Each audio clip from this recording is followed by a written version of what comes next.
Olá, meninos! Eu sou Edneide Santana, professora de redação. E o nosso encontro de hoje, a gente vai falar um pouquinho sobre a tipologia textual, que é um assunto que vem caindo em concursos, não apenas em vestibulares, mas concursos de maneira geral. Quando a gente fala em tipos de textos, a gente pensa em 4 textos específicos: o texto narrativo, o descritivo, o dissertativo e o texto explicativo. Vamos lá, vamos destrinchar um pouquinho de cada um. O texto narrativo é aquele que conta o texto que você leva em consideração o narrador do foco de primeira, o narrador do foco de terceira. Nós vamos encontrar personagens divididos em protagonista, antagonista, os personagens secundários. A gente leva em consideração o tempo. Essa passagem do tempo é uma característica fundamental do texto narrativo. O texto narrativo é gostoso, é convidativo. Encontramos na novela, no conto, no filme, encontramos nas músicas. Afinal, Faroeste Caboclo, Eduardo e Mônica, Saga de um Vaqueiro, a gente tem o texto narrativo. Já pensou? A triste partida de Patativa do Assaré, na voz de Luiz Gonzaga, contando a história de uma saga de uma família nordestina que foge da seca, chega a São Paulo e não consegue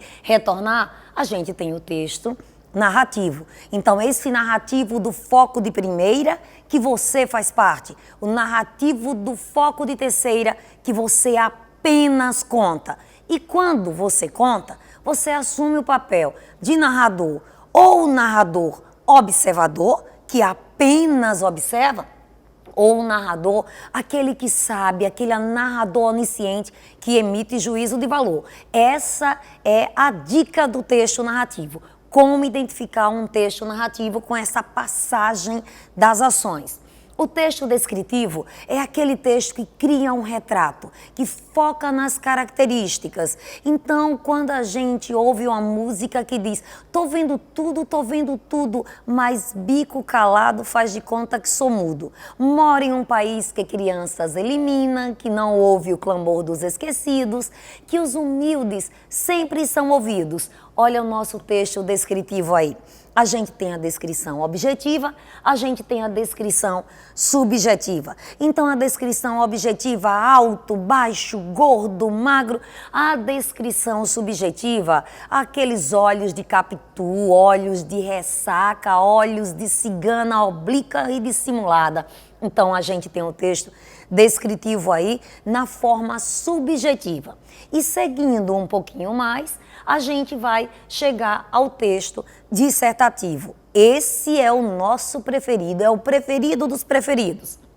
Ele se divide em texto expositivo, que é aquele da reportagem, é aquele que tem as informações, ele é riquíssimo em informações. E o texto argumentativo, que é aquele do ponto de vista. Vamos ter uma aula especial para falar desse tipo de texto. Mas agora vamos continuar com as nossas características. O texto expositivo é o texto da função referencial, é o texto da reportagem, é o texto da informação. Então, se tem informação, tem texto expositivo. E o texto argumentativo é o do ponto de vista, é a defesa da tese. E o outro tipo de texto, para a gente fechar a nossa tipologia, é o texto explicativo. Esse texto explicativo, ele tem uma subdivisão também. Ele se divide em explicativo injuntivo, que é aquele que tem uma certa liberdade. Encontramos isso nas receitas culinárias. As receitas, elas orientam, nos manuais, eles orientam. Então, é o chamado texto injuntivo. Usamos a função apelativa, que é uma das características da função conativa, com o verbo no imperativo. Então, a gente tem o texto explicativo injuntivo.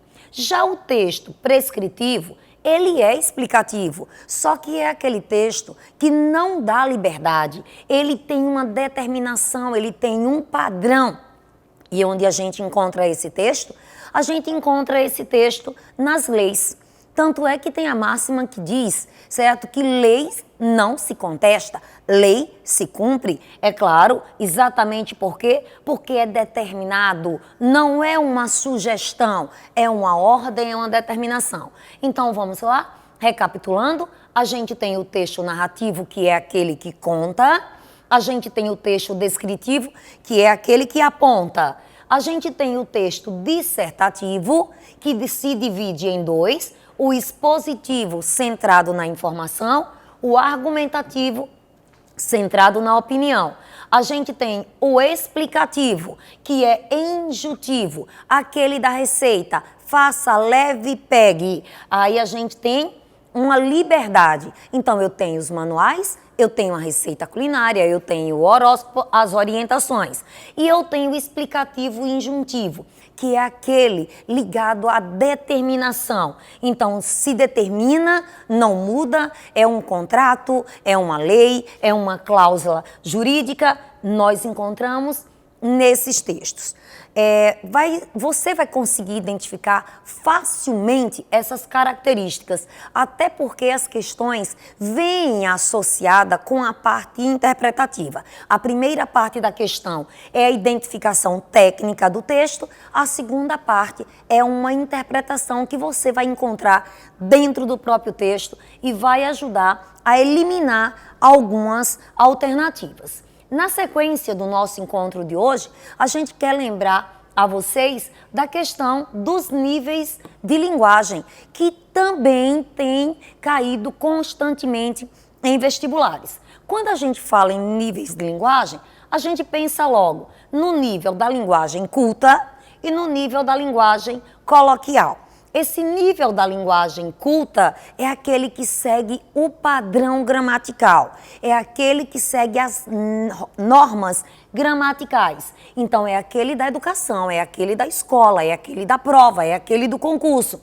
É este daqui que você vai usar na sua produção de texto, quando você for elaborar o seu texto dissertativo argumentativo. O coloquial é o do dia a dia, é aquele que não há uma preocupação, é aquele que está muito mais preocupado em promover uma comunicação do que estar trabalhando com as regras da gramática. Então, agora, além disso daqui, a gente pode encontrar também outras variações que dependem de regionalismo, de idade, depende de sexo, depende do contexto histórico, e a gente vai para o padrão ligado ao técnico profissional e a partir daí a gente vai tendo todas essas variações. E agora, já pensando um pouquinho no nosso próximo encontro, vou falar para vocês da questão da estrutura do nosso texto. O nosso texto precisa seguir uma estrutura, afinal, é o nosso retrato, é o primeiro contato que você vai ter com o corretor, é exatamente a organização do seu texto. Então, vamos pensar numa estrutura de texto para a dissertação e para a argumentação. Aí você vai estar pensando, mas ô professora, e por que a gente não fala em estrutura de texto para narração, para descrição e para o texto explicativo?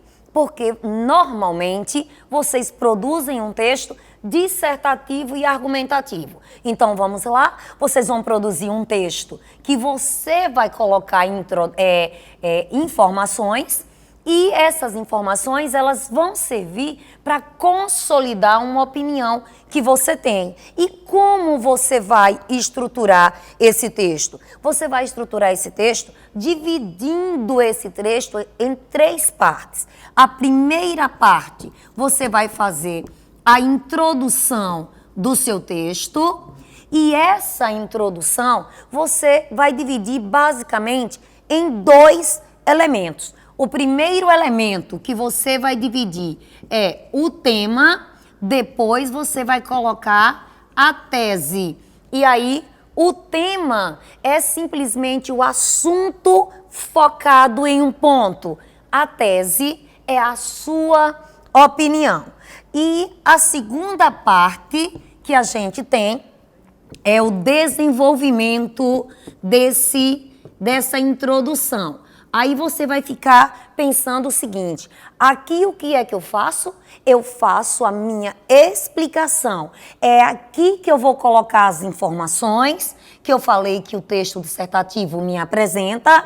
É aqui que eu vou confirmar a minha tese. Então, eu vou usar o meu repertório sociocultural, político, econômico, o meu conhecimento de mundo para consolidar a minha opinião com prova. E a última parte é exatamente a conclusão do texto, que é exatamente o desfecho do seu texto. Alguns vestibulares exigem que você coloque uma proposta de resolução de problema, que é o caso do Enem. Os demais vestibulares, eles pedem apenas um desfecho natural do seu texto. E aí você vai depender do que você vai produzir. Você pode produzir um desfecho comum, que pode ser um resumo do que você já disse. Você pode trabalhar uma reflexão do que você já falou. E no caso do Enem, você obrigatoriamente vai trabalhar com uma proposta. A melhor distribuição é exatamente na introdução, você produz um parágrafo, não esquecendo que é bom você trabalhar com períodos para não construir um parágrafo longo, ou melhor, um período longo dentro de um parágrafo. O desenvolvimento, normalmente, eu aconselho que vocês produzam 2 parágrafos de desenvolvimento, um pouquinho maior que a introdução e o último parágrafo, que é o da conclusão. Não existe um critério rigoroso com relação à estrutura, mas é bom você trabalhar com a estética. É bom você mostrar um texto em que a margem direita, em que a margem esquerda do papel, elas estão alinhadas. Que você trabalhe com um parágrafo de introdução e que esse parágrafo tenha períodos, que você trabalhe com 2 parágrafos de desenvolvimento e que esses parágrafos também tenham períodos e a conclusão. Então, assim, a gente estrutura o nosso texto e as dicas para fazer um texto nota 1000 você vai encontrar no nosso próximo encontro. Eu aguardo vocês aí na nossa próxima aula, ok? Até a próxima, galerinha. Vamos lá!